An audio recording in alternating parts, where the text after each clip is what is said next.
Iya, di dalam pembagian tema-tema ini, dalam sesi keempat ada judul penghalang untuk pertumbuhan rohani. Sekarang pertanyaannya, mengapa hal rohani itu begitu penting? Kenapa enggak dibicarakan di sini pertumbuhan badani? Ya, kira-kira respon kita yang sudah lama menjadi orang Kristen ini, mengapa kira-kira pertumbuhan rohani ini begitu penting disoroti? Ya, kira-kira siapa yang bisa memberikan argumen? Ya.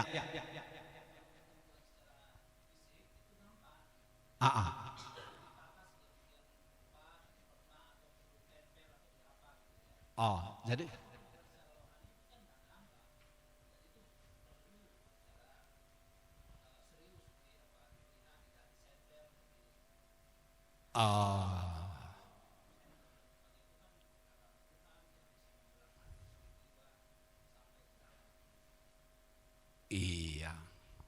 iya.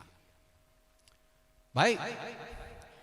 Mari kita lihat dulu satu bagian yang menjelaskan pentingnya rohani itu, yaitu diambil dari Kejadian 2 ayat yang ke-7. Iya. Kejadian 2 ayat yang ke-7. Coba satu orang kita yang mau tidur membacakannya. Jadi kalau yang melek kan nggak perlu membaca.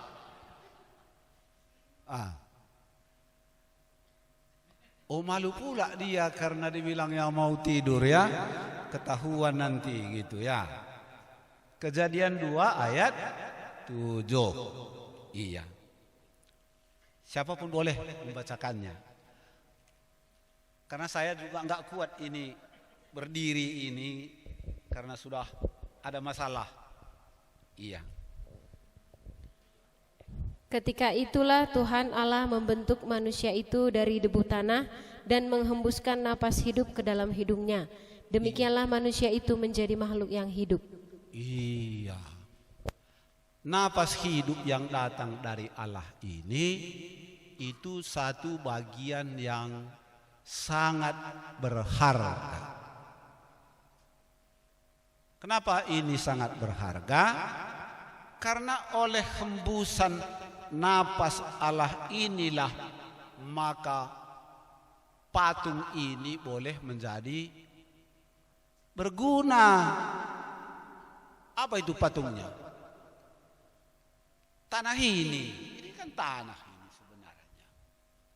Walaupun sering orang mempopulerkan tanah ini lebih kuning daripada tanah ini, tanah yang itu lebih hitam dari tanah ini. Tanah semua. Dan ujungnya nanti kalau tiba waktunya kembali ke tanah. Jadi kalau sudah kembali ke tanah, biarpun kuning seperti susu putihnya, nggak ada orang yang mengingininya lagi.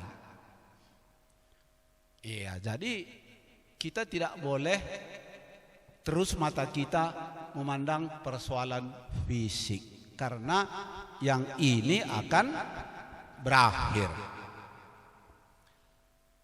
Nah, ada yang paling penting, yaitu nafas hembusan Allah. Ketika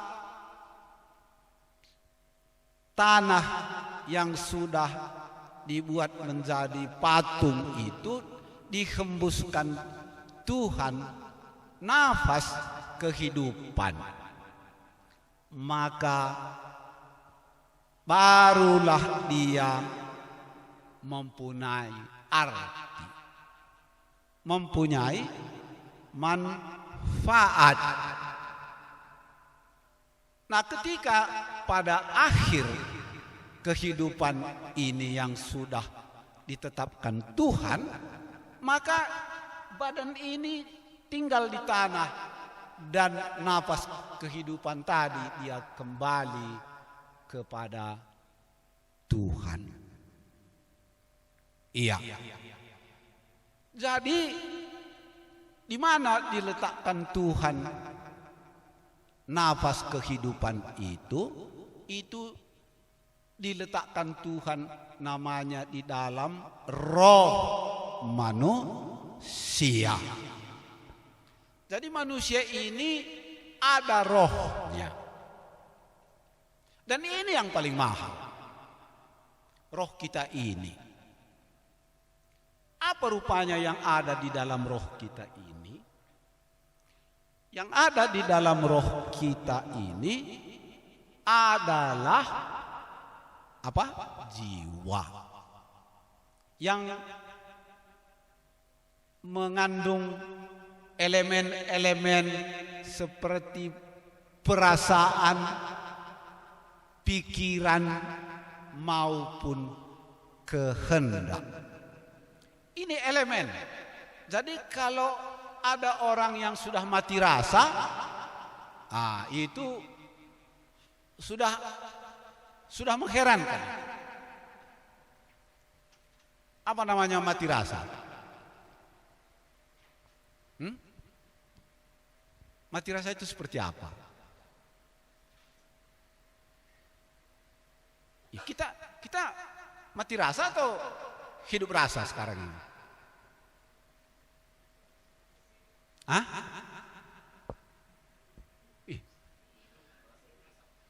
Dapat merasakan apa yang dirasakan orang lain. Makanya kalau suami istri itu berantem, itu pasti salah satu sudah mati rasa. Kenapa?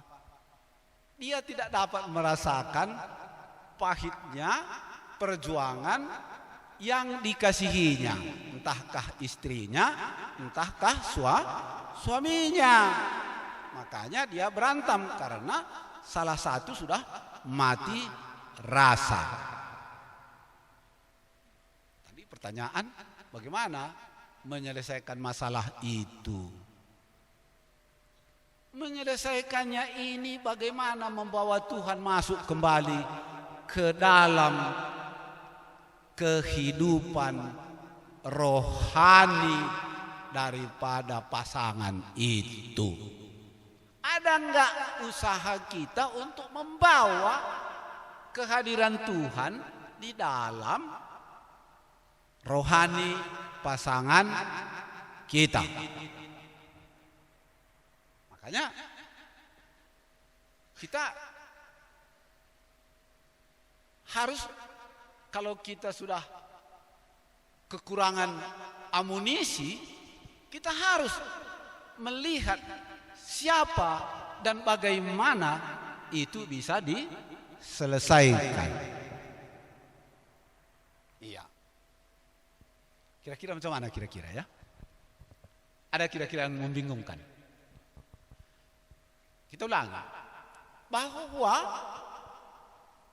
mengapa Adam jadi hidup itu karena hembusan nafas daripada Allah. Jadi peristiwa jadinya manusia itu bukan begitu saja. Kalau tidak dihembuskan Tuhan nafas kehidupan, manusia itu enggak jadi. Jadi artinya macam mana? Yang membuat Anda dan saya ini hidup itu karena hembusan napas Tuhan. Kenapa dihembuskannya kepada saya dan Anda? Karena Tuhan punya maksud. Dia punya maksud. Kalau kita jujur, Berapa banyak dan berapa lama kita tidak pernah memikirkan apa maksud Tuhan memberikan aku sebagai seorang laki-laki yang hidup, atau memberikan aku sebagai perempuan sebagai makhluk hidup.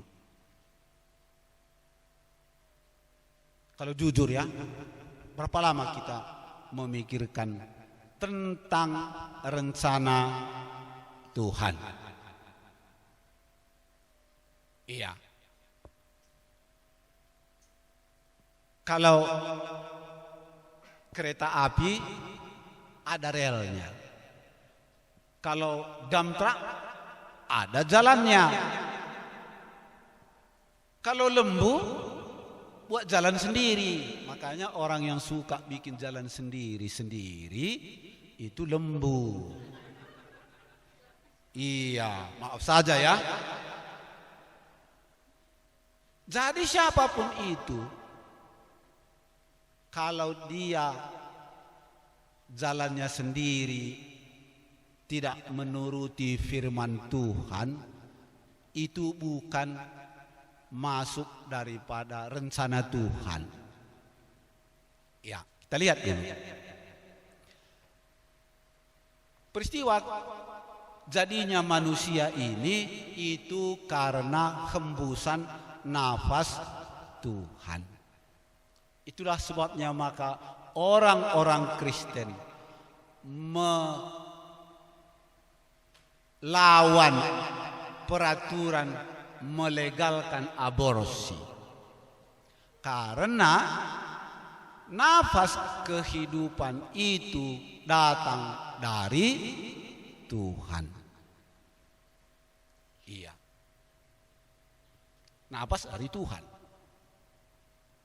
Jadi kenapa ilmu pengetahuan mengizinkan cloning kecuali mengkloning manusia? Kalau domba, oh sudah banyak di cloning. Jagung apalagi. Tapi manusia tidak diperbolehkan mengkloning manusia karena nyawa itu datang dari Tuhan. Ya, gimana kira-kira ya? Jadi kalau ada orang menikah, sehat dia, periksa ke dokter Penang, Singapura, sehat dua-dua. Kenapa kalau dia sehat dua-dua tidak dapat mendapat keturunan? Jelas mengatakan bahwa firman Tuhan ini merupakan kaidah yang tinggi untuk dipegang. Bahwa tanpa hembusan napas Tuhan, hal itu tidak akan terjadi. Ya, gimana ya? Berat ya? Berat.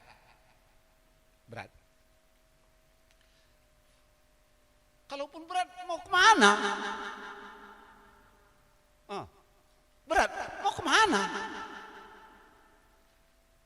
Kalau mau dilawan, itu otoritas Tuhan. Kalau dia tidak mau hembuskan napasnya, kan Tuhan nggak bisa kita pegang tengkuk Tuhan itu. Wah, Tuhan nggak punya tengkuk, ya. Yesus memang punya tengkuk. Kalau Yesus punya tengkuk, dia hembuskannya, boleh. Allah itu nggak punya tengkuk, nggak punya kaki.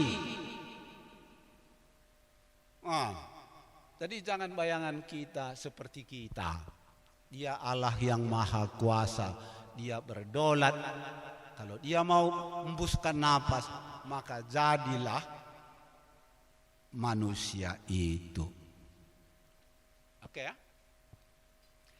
Jadi Anda duduk hari ini bukan siapa-siapa, ini karena diberikan Tuhan napas kehidupan itu bagi Anda.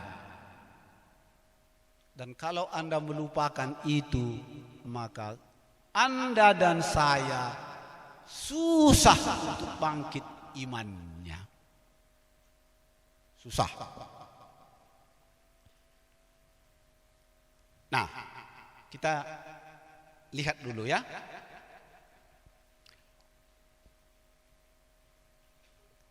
Setelah manusia jatuh ke dalam dosa, apa yang terjadi? Tadi ada napas kehidupan diberikan Tuhan. Setelah manusia ini berdosa, kemana napas kehidupan itu tadi? Iya, dia masih di situ, tetapi sudah bercampur dengan kekuatan iblis yang menggoda Adam dan Hawa itu.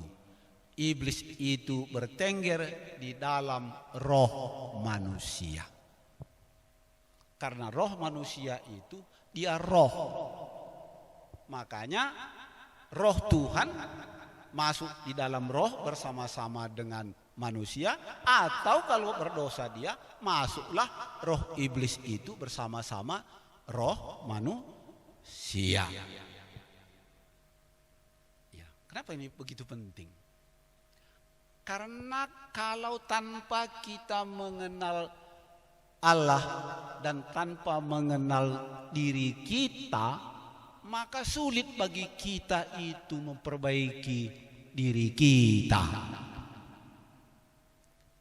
Sulit bagi kita memperbaiki diri kita.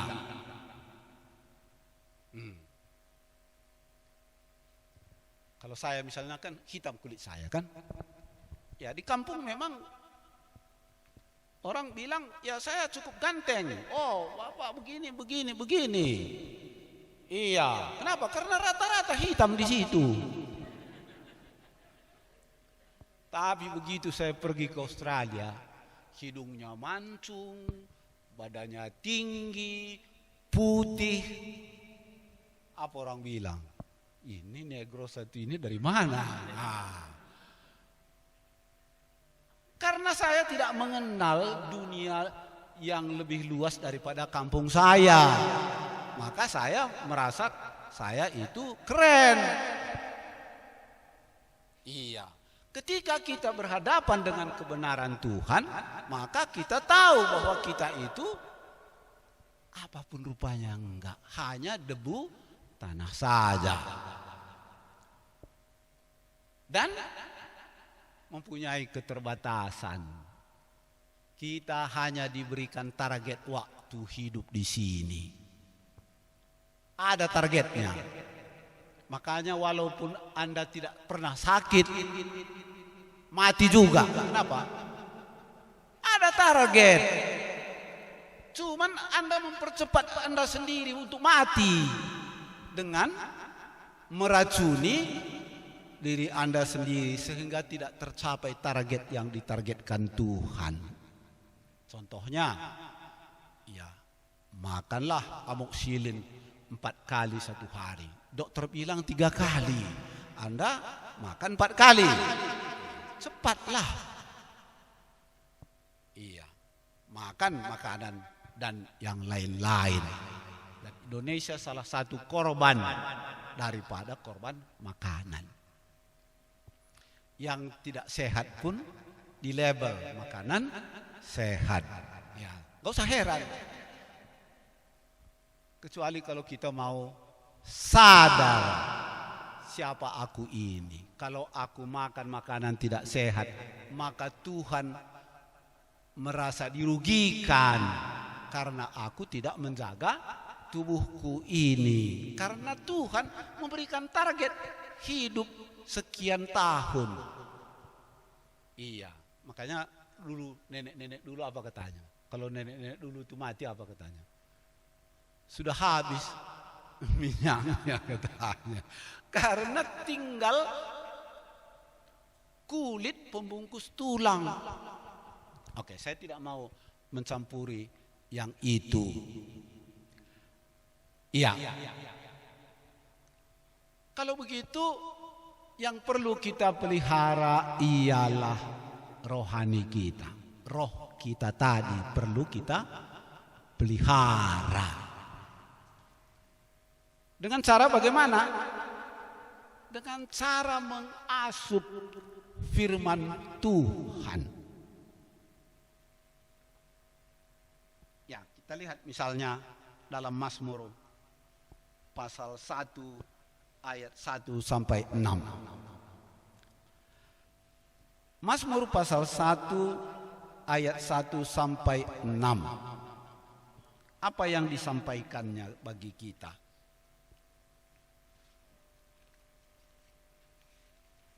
Sudah ketemu ya?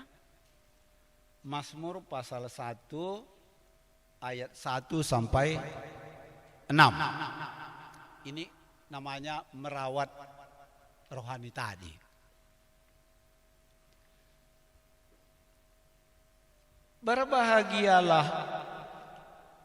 Berbahagialah orang yang tidak berjalan menurut nasihat orang fasik, yang tidak berdiri di jalan orang berdosa, dan yang tidak duduk dalam kumpulan pencemooh, dan seterusnya ya. Kitab Mazmur ini menceritakan bahwa golongan manusia ini ada dua golongan. Golongan yang pertama, golongan yang mau mendengarkan bagaimana Tuhan mau berbicara kepadanya. Dan golongan yang kedua adalah golongan yang selalu saja mau menista apa yang dikatakan Tuhan. Yang dua ini cuma tipenya. Makanya kalau kita lihat apa tanda-tandanya? Apa tanda-tandanya orang yang mau mengikuti jalan Tuhan? Apa tanda-tandanya orang yang melawan firman Tuhan? Cuma dua itu. Apa tandanya? Itu yang disentil oleh Tuhan Yesus. Dari buahnya kamu mengenal batangnya. Ya, tadi PA kami di sini tadi, dari buahnya kamu mengenal akarnya. Jadi ya datang bapak itu, saya nggak lihat dulu nenek saya katanya, tapi buahnya udah dia lihat kok. Iya, yang bagusnya itu pun mereng-merengnya. Begini dia, di sini besar, di sini kecil. Itunya buahnya. Dia bilang, aku nggak tahu dulu nenekku begini-begini. Buahnya sudah kelihatan. Nah, buah daripada orang yang tidak mau mendengarkan firman Tuhan ada buahnya. Apa buahnya? Hah? Ya, ayat apa ya? Apa buahnya tadi? Buah yang tidak mendengarkan firman Tuhan itu tadi ialah ayat 5. Sebab itu orang fasik tidak akan tahan dalam penghakiman. Begitu pula orang berdosa dalam perkumpulan orang benar. Makanya kalau kita bicara soal kebenaran, soal Tuhan Yesus, orang fasik itu terus minggir dia. Kalau Anda tidak suka dengan dia, ceritakan saja tentang Tuhan Yesus, minggir dia itu. Nggak usah bawa golok. Ceritakan sajalah kebenaran tentang Tuhan Yesus, pasti minggir dia. Karena dia tidak akan tahan di dalam kumpulan orang benar. Ya, kami memang dimusuhi. Apa? Siapa yang musuhi? Ya, tentu pasti keluarga kan. Kalau orang lain musuhi kami, ya nggak apa-apa. Kenapa? Karena kami, bukan karena dia ada di situ maka kami cerita firman Tuhan. Kami dua-dua saja pun menceritakan tentang firman Tuhan. Sambil bikin api di belakang rumah itu, kami selalu cerita firman Tuhan. Apa ceritanya? Kenapa Tuhan itu ya disuruhnya pula nabinya menikahi perempuan sundal? Jadi istri saya ini bilang, aku jadi pikiranku, kok nabi Tuhan disuruh dia menikah dengan perempuan sundal? Jadi aku bilang, itulah karena bebalnya orang Israel ini. Perasaannya sudah mati. Nggak tahu dia bahwa hati Tuhan itu hancur karena dia menikah dengan perempuan sundal. Kau pun dulu kan begitu, ku bilang. Coba kau dulu menikah dengan orang gila. Gimana perasaanmu kalau kau menikah dengan dia? Ya kan? Kalau kita menikah dengan orang kita tidak cintai, gimana kira-kira? Gembira enggak? Kurasa enggak. Begitulah Hosea menikah dengan perempuan yang tidak dia cintai. Karena disuruh Tuhan dia menikahi itu, dia nikahi. Maksudnya supaya Hosea tahu bagaimana perasaan Tuhan itu hancurnya terhadap orang Israel. Sampai dia peragakan hidup Hosea itu menikah dengan perempuan sundal. Karena orang Israel tidak mau tahu dengan perasaan Tuhan. Makanya kalau mati rasa tadi begini. Akhirnya apa? Laki-laki yang sudah mati rasa. Siapa perempuan, pokoknya perempuan kawini sudah. Nggak peduli dia. Ada nggak kesamaan pribadinya dengan yang laki-laki? Ada nggak persamaan status sosialnya dengan laki-laki? Ada nggak persamaan imannya dengan laki-laki? Ini namanya sudah laki-laki mati rasa. Di sini kebetulan nggak ada pula laki-laki yang mati rasa, jadi nggak bisa dicontohkan ya. Kalau nggak tadi perlu juga disuruh ke depan yang laki-laki mati rasa ke depan kan begitu.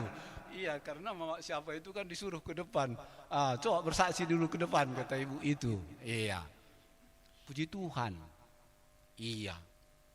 Anda mati rasa nggak? Nggak tahu pula dia mati rasa atau enggak, atau hidup rasa. Apa tadi mati rasa? Enggak mau mengerti perasaan orang lain.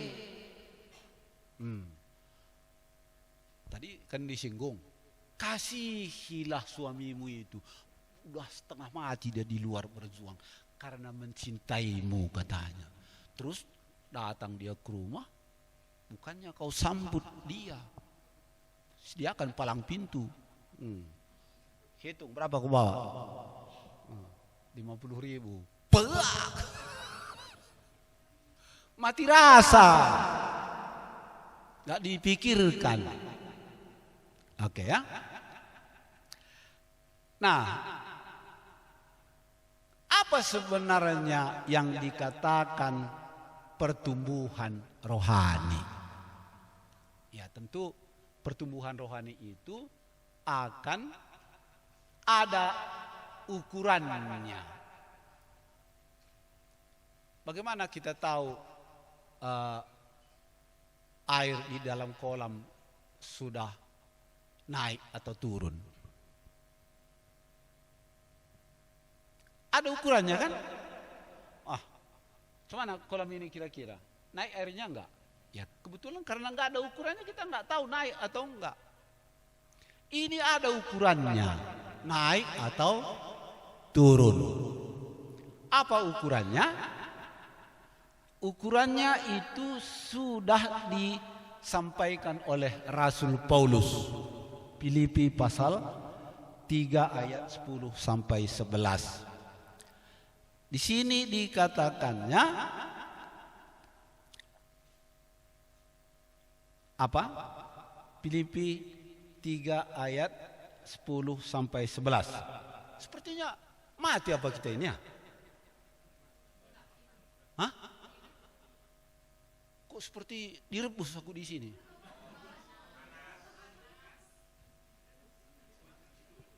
Hah? Oh iya.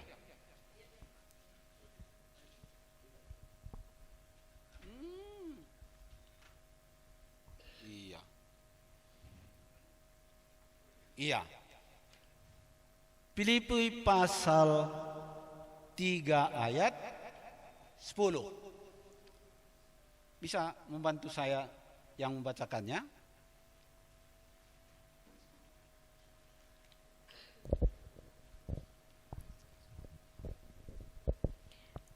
Filipi 3 ayat 10 sampai 11.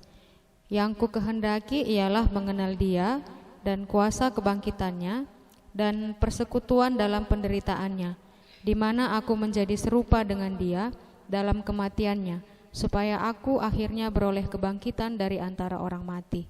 Iya.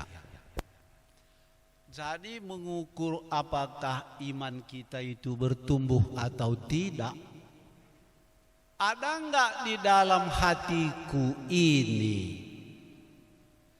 mengenal, mengarahkan jiwaku, pikiranku kepada Tuhan? Ada enggak dalam pikiranku? Kalau ada, itu namanya aku mengalami pertumbuhan iman, pertumbuhan rohani. Apa yang dikatakan tidak bertumbuh? Di luar ini, di luar ini tadi enggak ada pikirannya tentang Tuhan. Jadi gampang yang ketesnya. Satu hari ini berapa kali Anda memikirkan tentang Tuhan? Satu bulan ini berapa kali aku memikirkan tentang Tuhan? Saya terus terang ya, kagum saya melihat saudara-saudara yang bisa hadir di sini. Kenapa? Karena dia rela membuang cutinya untuk bisa bersama-sama untuk mendengarkan apa firman Tuhan. Saya kagum. Nah, apalagi kalau Mame kemarin cerita, aku seperti kuusap mataku 3 kali. Siapa ini ya? Kamu itu Mame? Iya bang. Kok sama siapa? Ya sendiri. Ih, dalam hatiku katanya. Kulihat perjuangannya, ditahankannya, nyebeng-nyebeng di mobil angkot itu. Itu kalau bukan karena ada pertumbuhan rohani, nggak mungkin. Ini contoh ya, saya bukan mau mengagungkan dia. Saya terus terang, saya sungguh-sungguh berdoa untuk beliau ini, melihat kerinduannya. Kurasa Tuhan juga melihat dia, mulai dari tebing tinggi, Tuhan mengiring dia di sepanjang perjalanan dengan sukacita, karena malaikat Tuhan mengiring dia di sepanjang perjalanan sendiri. Naik sinabung. Gimana perjuangannya? Kalau kita kan ya karena ada yang jemput, gitu. Dia ini cari jalan bagaimana supaya dia dibekali dengan firman Tuhan. Siapa berani bilang dia tidak bertumbuh rohaninya? Yang kedua, 2 Petrus 3 ayat 18, di situ sudah ada saya tempelkan. Tetapi bertumbuhlah dalam kasih karunia dan dalam pengenalan akan Tuhan dan juru selamat kita Yesus Kristus. Rasul yang dekat dengan Tuhan Yesus mengajar kita supaya bertumbuh di dalam kasih karunia. Tadi siang saya menceritakan kasih karunia itu seperti apa. Kasih karunia ini adalah sesuatu yang kita peroleh tanpa perjuangan kita. Beda dengan upah. Kalau upah, ya karena kita kerja maka diberikan. Tapi kasih karunia ini diperoleh bukan karena perjuangan kita, tetapi karena Dia memang Allah adalah kasih, sehingga Dia mengaruniakan yang terbaik untuk kita. Kasih itu apa? Anda mengasihi artinya apa? Kalau Anda mengasihi itu artinya membuat yang orang lain itu lebih baik daripada yang hari ini. Itu artinya mengasihi. Kalau yang diberikan Tuhan ini yang membuat orang lebih baik, membuat kita lebih baik. Saya sungguh-sungguh bersyukur. Sejak saya menerima Tuhan Yesus itu, saya sangat bersyukur. Bagaimana dulu saya beternak babi, babinya stres. Saya tanam cabai, cabainya stres. Coba, kenapa? Karena tidak ada kasih karunia. Yang saya punya adalah jimat. Jimat saya punya. Makanya waktu kasih makan babi, babinya pun takut. Katanya. Loncat dia. Kapan bisa gemuk babi kalau begitu kita datang? Loncat dia. Kecuali tadi pertandingan babi akrobatik. Itu mungkin bisa menang. Tapi ini kita mau jual daging. Kapan bisa sukses? Saya sungguh-sungguh mengucap syukur kalau hari ini. Ya puji Tuhan lah. Enggak sesusah dulu hidup. Enggak susah dulu. Itu yang saya ceritakan waktu Bapak Abi tumpur usaha jualan kami. Jual jeruk. Pedagang jeruk tumpur usahanya.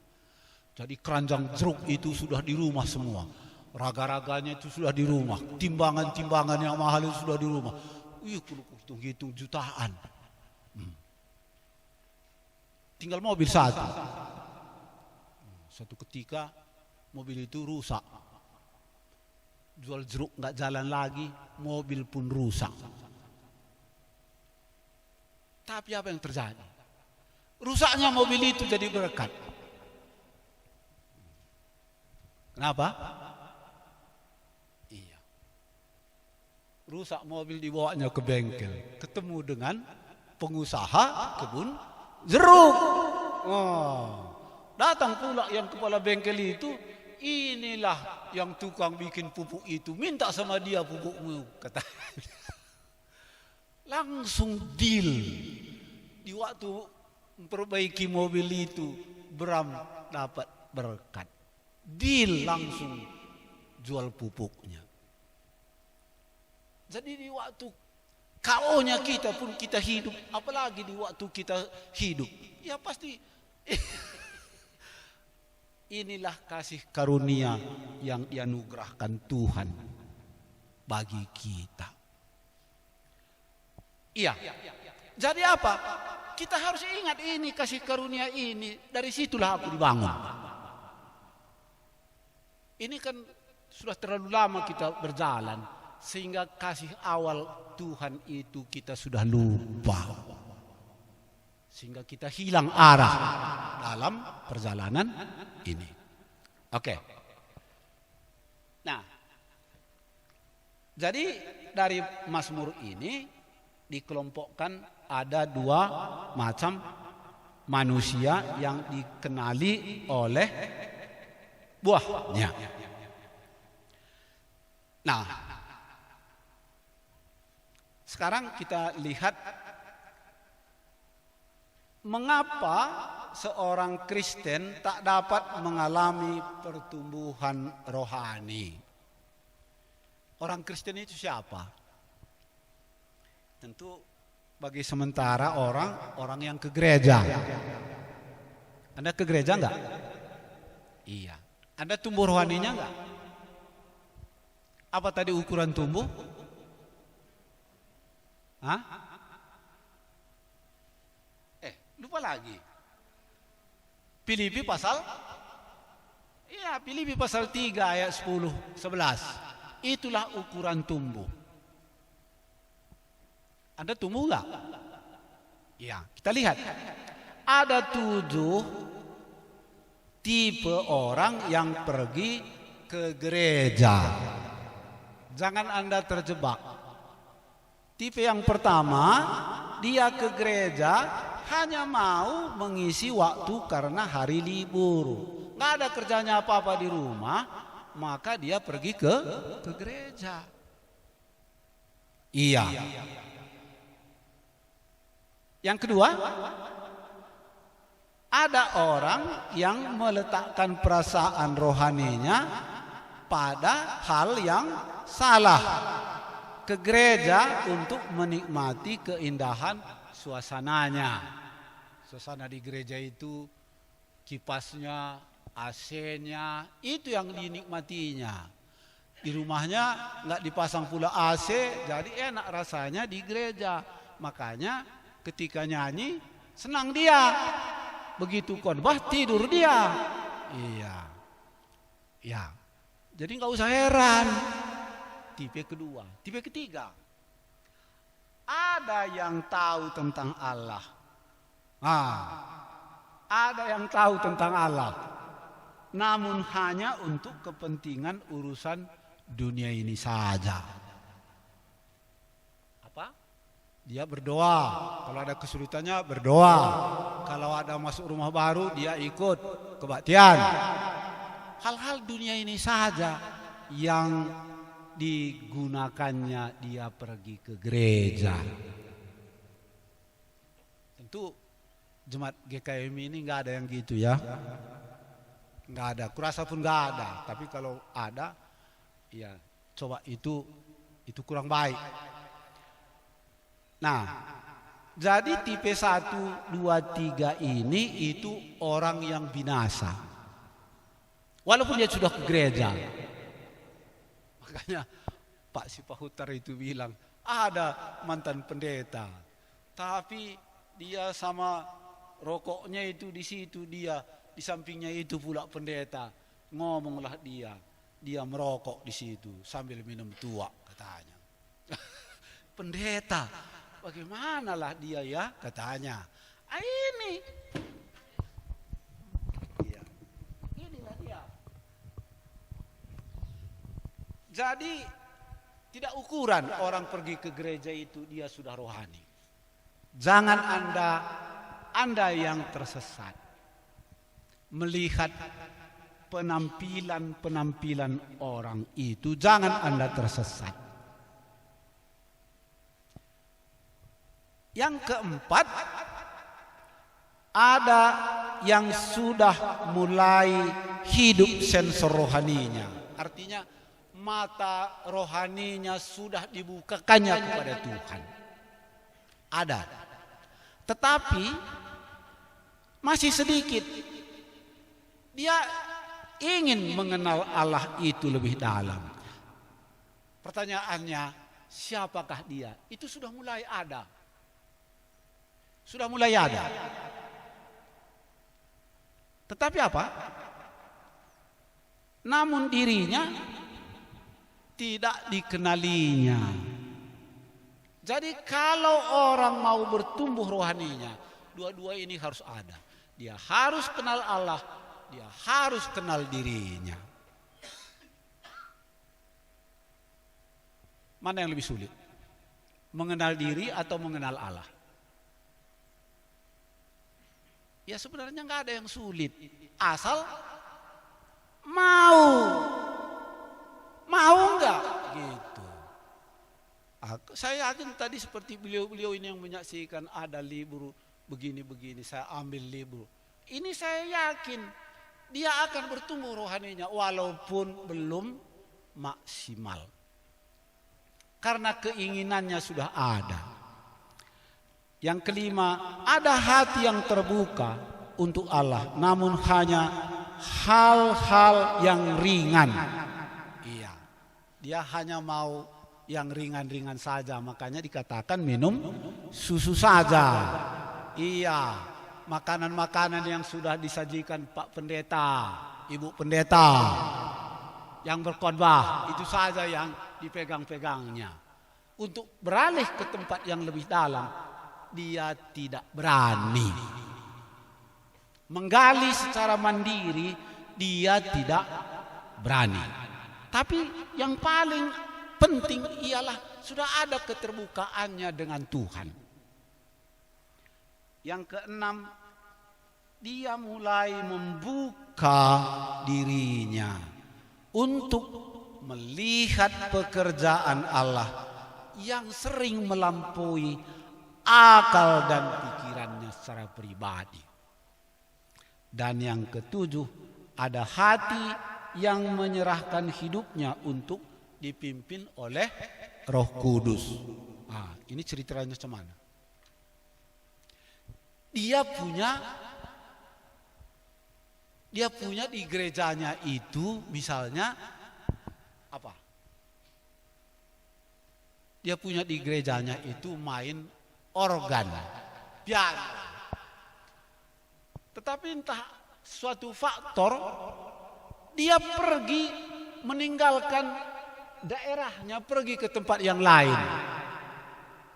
Di tempat yang lain itu ada gereja, tapi nggak ada organ. Ada anak-anak sekolah minggu yang tidak ada gurunya. Dia bertanya, Tuhan, apa yang kubuat dengan situasi ini? Itulah namanya orang yang peka dengan Roh Kudus. Dia tidak pertahankan keahliannya itu di dalam musik, tapi dia membiarkan dirinya untuk dipimpin oleh Roh Kudus. Iya. Makanya waktu Kelvin cerita, Pak, aku belum bisa selesai S3 aku, tapi aku sudah diputuskan untuk pergi ke Manado. Jemaat di Manado hanya 50 orang. Dari jemaat 700 orang, pergilah aku ke jemaat yang 50 orang. Apa saya bilang? Semua itu kalau baik bagi Tuhan, kamu harus siap untuk menerima itu. Ya, entah nanti Bapak kecewa, nggak selesai aku dulu sekolah S3, S berapa pun kau nggak dapat, nggak apa-apa. Yang penting nama Tuhan itu mulia. Jadi penilaian saya sudah beda. Walaupun saya sudah selesai S3 saya tidak mengejar S3 anak saya maunya begini. Enggak. Karena bagiku pimpinan Tuhan ini jauh lebih penting daripada titel-titel di dunia ini. Iya. Kira-kira bagaimana ya? Ini sudah 6:30 ini. Jam berapa kita akhir ya? Tio. Oh. 7:30 ya. Saya ambil setengah jam lagi lah. Oh iya, baik. Ada kira-kira yang mau bertanya dulu? Biar sama-sama kita menjawab. Ya.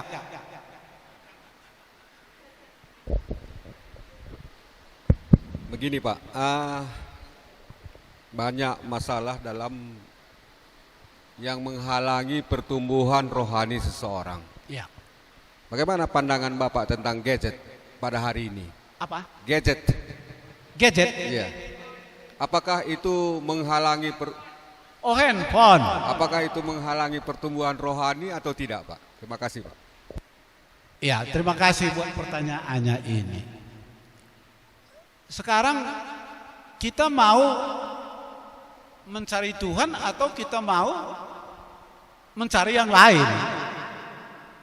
Iya. Kalau ayam saya hilang, walaupun ada kelapa orang di samping-sampingnya itu, bukan kelapa orang itu saya lihat, ayam saya itu yang saya cari. Nggak mau saya bergeser. Asal pun apa ayamku tadi, di mana lah dia? Kira-kira begitu. Jadi ada gadget, entah pun ada nanti yang lain-lain itu, aku nggak merisaukan itu. Makanya tergantung diri kita itu sejauh manakah kita mengasihi Tuhan. Iya. Tadi pertanyaan waktu PA kan dibilang Tuhan memberikan kasih karunia kepada mereka yang memegang perintah Tuhan. Pertanyaan saya tanya tadi begini, dari mana kamu tahu bahwa kamu itu memegang perintah Tuhan? Karena Tuhan berjanji, kalau engkau pegang perintah Tuhan, maka engkau akan mendapat kasih karunia. Sekarang pertanyaan, dari mana kita tahu bahwa kita itu sudah pegang firman Tuhan? Ya, siapa bisa jawab? Coba. Ya kan, Tio? Tanya jawab kan?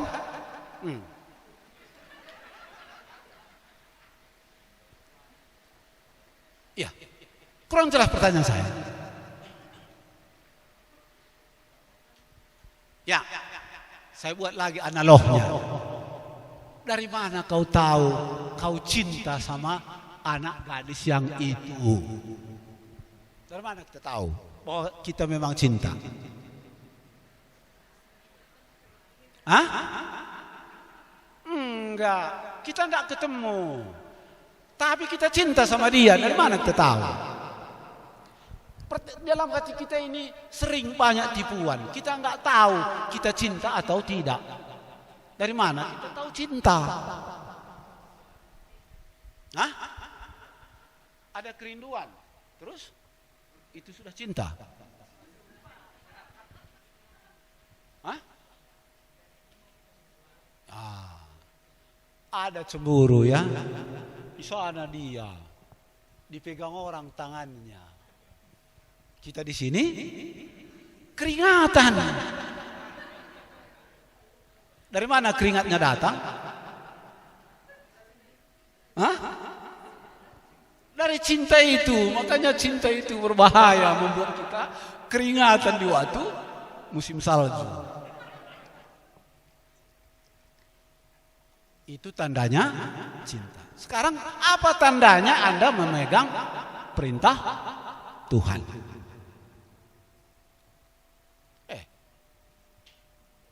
Enggak nalar juga. Segala sesuatu ada ukurannya. Kita tahu kita sudah pegang firman Tuhan ketika kita diperhadapkan dengan hal-hal yang mengganggu firman Tuhan itu. Apa misalnya? Tidak ada Allah yang lain selain daripada Tuhan Yesus. Datang satu kampung, kalau enggak ditaburi beras pihir ke situ, enggak serasi kok nanti berkeluarga katanya. Apa kita bilang? Iya kita bilang. Aku enggak, kita bilang. Heran aku lihat kau, kenapa kamu enggak mau begitu orang semua katanya. Ini tantangan dan ujian ini terukur bahwa kita benar memegang firman Tuhan atau tidak. Jadi apapun katanya kalau belum diuji, ini bahaya kita. Bahaya kita. Anda sudah diuji? Sudah. Itulah yang Anda saksikan di hari-hari Minggu ibadah. Bagaimana Anda memegang firman Tuhan itu sudah teruji. Atau ada pertanyaan yang lain? Ya. Kalau belum ada, saya lanjutkan sedikit lagi tentang ini. Ada yang sudah mulai sensor rohaninya berfungsi sedikit, yaitu ingin mengenal Allah, tetapi selalu tidak maju. Ini memang sering terjadi. Bukan sekali dua kali. Mau maju, ada selalu yang menghalangi. Karena siapa? Keinginan iblis dan setan maupun dosa belum diselesaikan. Saya langsung saja ke sarangnya itu. Kenapa iman orang tidak maju? Itu karena belum diselesaikan mengaitnya dengan iblis maupun setan-setan. Nggak bisa maju. Kok enggak ya? Kok bisa enggak? Nggak diselesaikan? Kok nggak bisa maju? Iya. Waktu baru-baru ini ada satu orang sharing dengan kami di rumah. Sharingnya begini. Aku ketika mati mamaku, katanya, kulihat lipan keluar dari ketiaknya, katanya. Besar lipan itu. Lari dia di tubuhnya itu, kutangkap, katanya. Tapi lipan itu tadi nggak bisa kutangkap. Begitu mau kutangkap, hilang dia, katanya. Tapi kalau nggak kutangkap, kulihat dia jalan di situ. Maka mamaku bilang, anakku, aku tidak lama lagi hidup. Karena sudah keluar lipan ini, katanya. Apa kaitannya dengan iman? Mamanya itukah yang punya lipan atau dia ini yang punya iblis?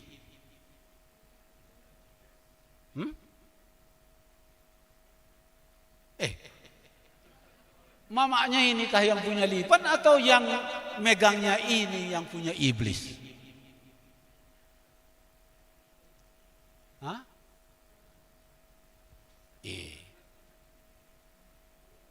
Saya kasih tahu ya. Iblis itu penipu. Dia menipu kita dengan pandangan kita. Dia menipu kita dengan pendengaran kita. Dan dia menipu kita dengan perasaan kita. Dengan pandangan, bagaimana dia menipu kita?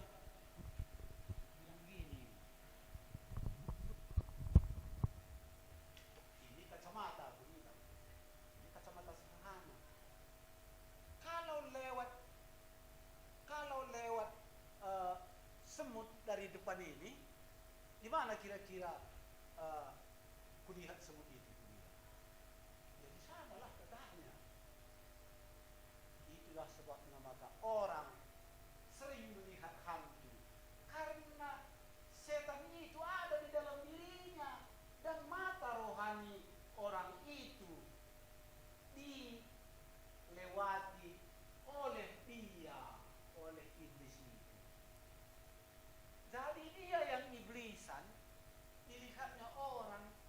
yang punya. Jadi mau tumbuh iman seperti begini yang nggak bisa. Nggak bisa. Jadi kalau Anda pernah melihat iblis sama orang, hati-hati. Jangan-jangan Anda yang punya iblis itu. Itu pandangan ya. Pendengaran macam mana? Dulu sebelum saya bertobat,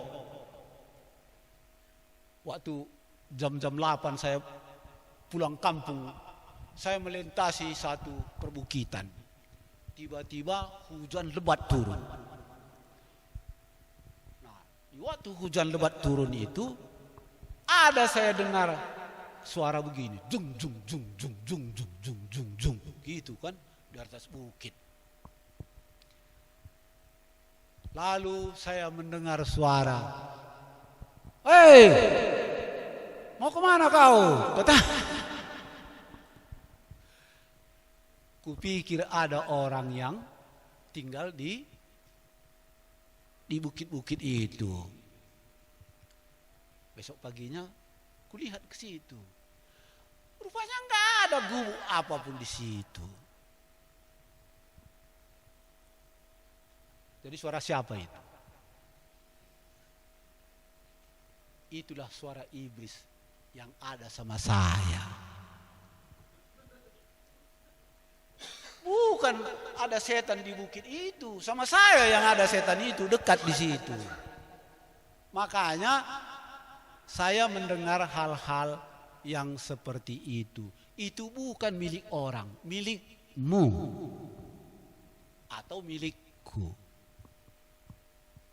Jadi siapa yang pernah melihat, mendengar suara iblis, hati-hati. Jangan-jangan sama dia. Nah, di Sileleo kejadiannya begini. Kerja dia. Begitu capek dia kerja, dibukanya topinya, dilapnya mukanya, tiba-tiba berdiri di depannya itu orang tegap sebegini, tinggi. Jadi datang temannya itu, "Siapa kau pikir itu tadi?" Katanya sama temannya itu. "Wah, itu kurasa si Brutu itu," katanya. "Brutu itu barusan meninggal. Seminggu yang lalunya barusan meninggal." Ih, juga ya setan Brutu itu, katanya. Punya Brutu setannya itu? Enggak, punya dia. Dia bawa dari neneknya, dari kampungnya. Bawanya setan itu. Sehingga ditemuinya lah dia di ladang kami. Nah, itu sudah penglihatan dan pendengaran ya. Sudah ya. Anda pernah mendengar suara setan? Hah? Pernah? Itu bukan punya orang, itu punyamu itu.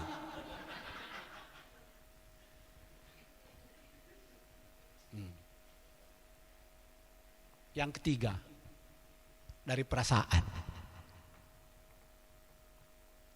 Kalau kamu selalu berpikir, "Oh, kayaknya dia itu setanan itu," maka begitu.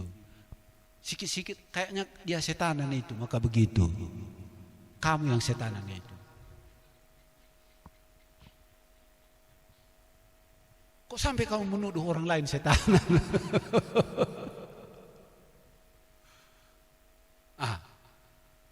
Jadi kalau ada setan sama kita, dia mengubah pandangan kita, dia mengubah pendengaran kita, dia mengubah perasaan kita, sehingga ada orang mati rasa.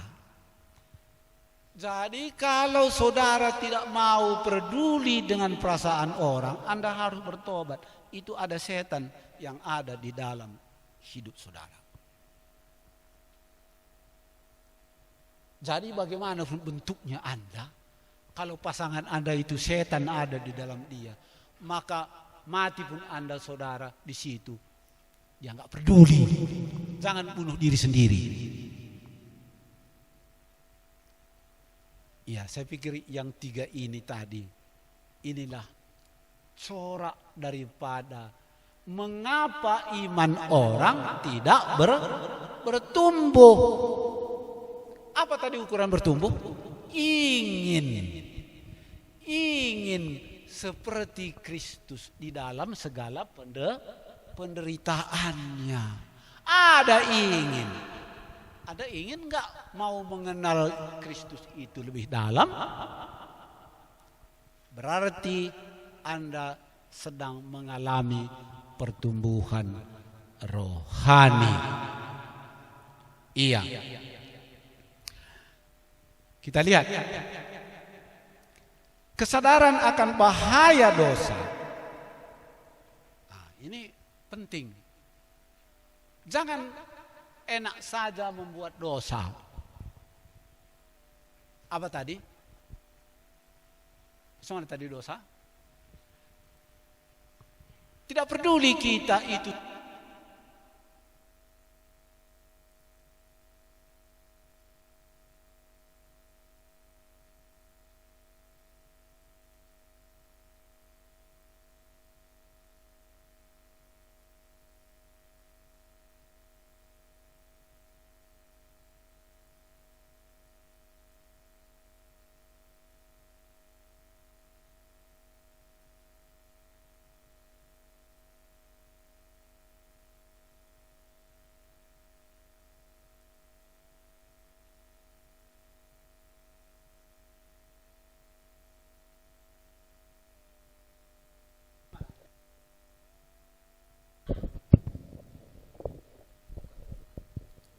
siapa di sini selalu menganggap kebaikannya itu besar dan kebaikan orang lain itu kecil?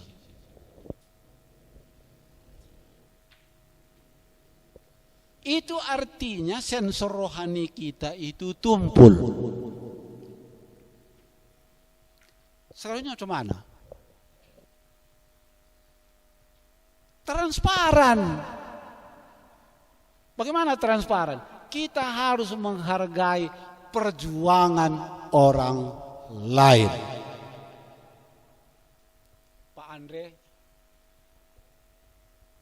kupikirnya waktu itu mau kubayarkan uang suntik apa kena cikukunya itu. Udah aku bawa uang dari rumah. Terus berapa Bu? Berapa Kak? Aku bilang. Oh udah dibayar Bapak ini tadi katanya. Ih, mana lah Pak Andre ini. Berapa tadi? Aku bilang. Ya udah. Itu sebulan lekat di kepalaku. Apakah Pak Andre ini berbuat sama seperti kepada aku dengan kepada orang lain juga? Lengket bagiku. Bukan karena uangnya yang sekian itu, hatinya itu yang kubaca. Saudara, apakah Anda menganggap perbuatan orang lain itu besar atau enggak dikira? Kalau yang begini Anda tidak peka, maka pengorbanan Tuhan Yesus pun Anda pikirkan itu tidak berharga. Maka kandaslah iman saudara. Iya. Ketika istri saya melihat kebaikan dan keluhuran hatinya. Ketika ya, tapi sudah apa dia bilang? Kau sudah terlambat kau itu, katanya.